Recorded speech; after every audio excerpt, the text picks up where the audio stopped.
प्रणाम दोस्तों, आज हम डिस्कस करेंगे कि जब फीमेल और male fat burning process start करते हैं तो मेन जल्दी फैट लॉस क्यों कर लेते हैं। इसके कई सारे कारण हैं। फिजियोलॉजिकल कारण है, इसके हार्मोनल कारण है, आप डाइट कैसे ले रहे हैं, आप कैसी एक्सरसाइज कर रहे हैं, आपका फैट लेवल कैसा है, आपका लाइफस्टाइल कैसा है। इसको स्टेज बाय स्टेज मैं आप लोगों को समझाऊंगा कि ऐसा क्यों होता है। फर्स्टली, हमारा जो मेन है, मेन में मसल मास ज़्यादा होता है एज़ कंपेरेटिवली टू फीमेल। जब हमारा मसल मास ज़्यादा होगा तो हमारा टेस्टोस्टेरोन लेवल भी ज़्यादा होगा। सेकेंडली, जो हमारा आरएमआर है वो भी जब हमारी बॉडी रेस्ट पे रहेगी तो हमारी बॉडी ज़्यादा कैलोरी बर्न करेगी, क्योंकि मसल मास ज़्यादा है मेन में कंपेरेटिवली टू फीमेल, तो कैलोरीज ज़्यादा बर्न होगी, फैट बर्निंग प्रोसेस ज़्यादा स्पीड से बढ़ेगा। जब हमारी बॉडी में मसल्स ज़्यादा होंगे और हम जब कैलोरी डिफिशिएट में रहेंगे तो हमारी बॉडी ज़्यादा कैलोरी बर्न करेगी और उसका प्रोसेस और स्पीड से बढ़ेगा। जो हमारा सेकंड पॉइंट है वो है हमारा बेसल मेटाबॉलिक रेट, जिसे हम बीएमआर बोलते हैं। मेन का बेसल मेटाबॉलिक रेट फीमेल से ज़्यादा होता है। बेसल मेटाबॉलिक रेट क्या होता है? जैसे जो हमें रेस्पिरेशन करने के लिए, जो हमारे ब्लड के सर्कुलेशन को करने के लिए, जो हमारे जनरल प्रोसेस में हमारी बॉडी को एनर्जी चाहिए, वो हमारा बेसल मेटाबॉलिक रेट होता है। एक मैं एग्जांपल देता हूँ आपको। जैसे फॉर एन एग्जांपल, एक मैन 80 केजी का है, एक फीमेल भी 80 केजी की है।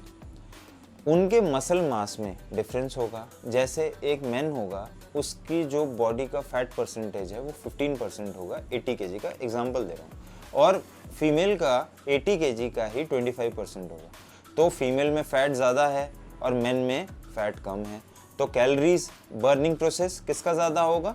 मेन का। हमारा थर्ड पॉइंट है हमारे जो हार्मोन्स हैं, जैसे जो टेस्टोस्टेरोन है, जो एस्ट्रोजन है, ये भी बहुत ज़्यादा इम्पैक्ट देता है हमारे फैट बर्निंग में। जैसे आप जानते हैं, जो हमारा टेस्टोस्टेरोन है वो हमारे सेल के ऑक्सीडेशन में काम करता है। मतलब जो हमारे जब मसल मेकिंग का प्रोसेस स्टार्ट होता है तो वो ज़्यादा स्पीड से काम करता है, क्योंकि वो डोमिनेट करता है हमारा टेस्टोस्टेरोन।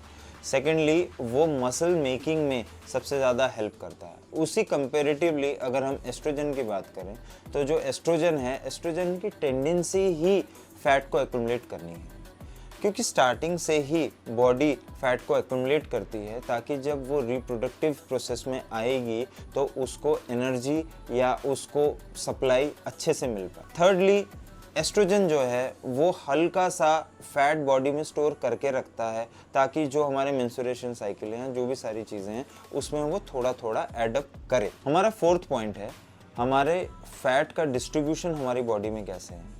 देखिए, दो प्रकार के हमारे मेनली फैट हैं, एक विसरल फैट है, एक सबक्यूटेनियस फैट है। फीमेल में सबक्यूटेनियस फैट ज़्यादा है, हिप रीजन में, लेग रीजन में, बुटॉक रीजन में, और जो हमारे मेन है, मेन में विसरल फैट ज़्यादा है, जो जैसे हमारे बेली रीजन में।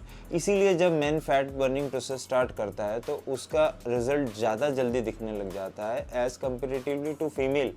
फीमेल फैट बर्निंग प्रोसेस करेगी, फीमेल भी फैट बर्न करेगी, फीमेल का भी शेप इंप्रूव होगा, बट जो उसके जो लोअर पोर्शन है, जो थाई रीजन है, जहाँ पर सबक्यूटेनियस फैट एक्युमुलेट होता है, उसके दिखने में या उसमें रिजल्ट आने में थोड़ा सा टाइम लगता है। हमारा फिफ्थ पॉइंट है कैलोरी एक्सपेंडिचर। जैसे कि मेन और फीमेल दोनों 1 घंटा वर्कआउट कर रहे हैं, सेम इंटेंसिटी से वर्कआउट कर रहे हैं, but fat burning process men का ज़्यादा होगा as comparatively to female. Same वही रीज़न है, मसल मास ज़्यादा किसके पास है? मेन के पास। फीमेल के पास मसल मास कम है, तो भाई एफर्ट उतना ही देंगे, टाइम उतना ही होगा, बट प्रोसेस थोड़ा सा स्लो होगा। मैं इसका एग्जांपल देता हूँ आपको। जैसे मेन 1 घंटा वर्कआउट कर रहा है और फीमेल भी 1 घंटा वर्कआउट कर रहा है। मेन 500 कैलोरीज बर्न करेगा 1 आवर में और फीमेल 350 कैलोरीज। मेन 1 घंटा रनिंग कर रहा है और फीमेल 1 घंटा रनिंग कर रही है, इसमें भी बहुत डिफरेंस आएगा। सपोज अगर मैन 400 कैलोरीज बर्न कर रहा है 1 घंटे में, तो फीमेल बर्न करेगी 350 कैलोरीज। सो इसका कंक्लूजन यही है कि मेन ज़्यादा जल्दी फैट बर्न करेंगे, बट फीमेल के लिए मैं कुछ टिप्स देना चाहता हूँ। आप लोग अच्छा प्रोटीन डाइट लें, कार्डियोवास्कुलर एक्टिविटी और स्ट्रेंथ ट्रेनिंग को मिक्स करें, बॉडी वेट एक्सरसाइजेस भी साथ में करें, और पेशेंटली कंसिस्टेंटली अपने रिजीम को फॉलो करते चलें। रिजल्ट आएगा बट थोड़ा सा स्लो हो सकता है, ऐसा नहीं है कि कोई डिफरेंस नहीं आएगा। आई होप ये वीडियो आपको अच्छी लगी हो। Thank you.